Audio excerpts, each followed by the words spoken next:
My name is Diana Castaneda, and I am enrolled in Speech 1315.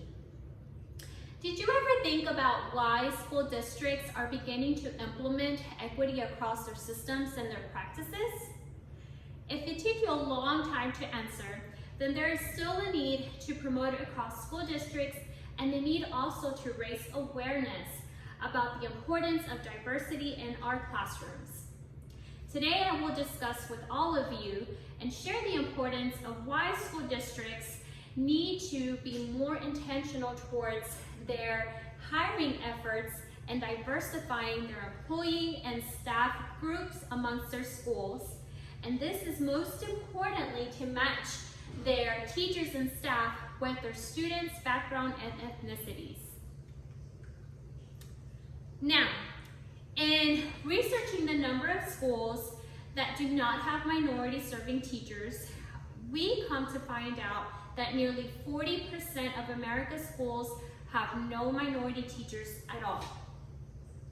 Many, like the members of the Office of Diversity of Education at DePaul University, have worked with students who on the opposite side do not view diversity as important because of how each group feels also oppressed.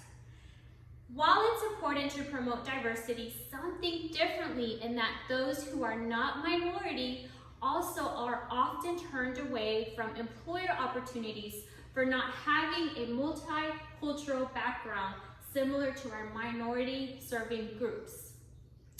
However, we still need to remember that students do also need and they also require that similar background in order to feel well connected to enriching and learning opportunities in the classroom.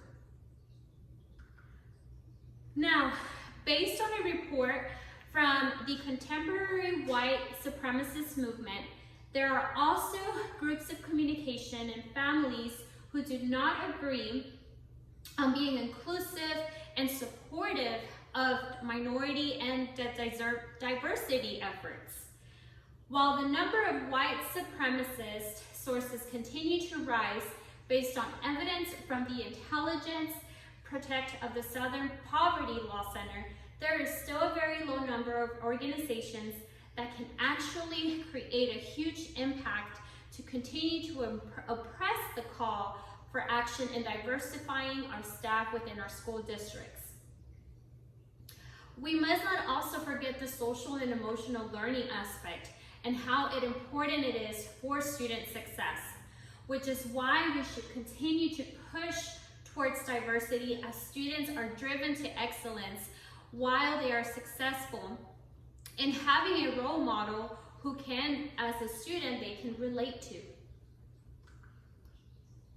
Now, as a result, all barriers and some opposed to the ideas of diversity, an individual and community standing together, we as a group can continue to promote diversity and inclusive setting to where students can feel safe and approach their education with ease. This will can translate in reaching more minority students over the time of years. Now, this also is going to help our students grow emotionally, socially, and academically as well. It can impact students to be more college and career ready for a brighter and successful future. All for just being and having a teacher who matches their background, who's able to relate to them and support them in their progress in their academic years, both from elementary to secondary. Now, let us begin the motion in advocating for our scholars' future and our school districts. This clearly can be done, again, as a group and community, and it starts with intentional conversations with school board members in addition to other organizations leading projects in school districts. Again, this is all an effort to raise awareness so that it can eventually lead into actions. We also want to make sure that we serve in the staff hiring team committee members with our schools. We cannot create impact if we're not being involved within our neighborhood schools to promote this need and ensuring that our staff is being diversified. Finally, let us not fail our future generations, for it is their righteous and well-deserved area of need and opportunity for their future. Thank you all.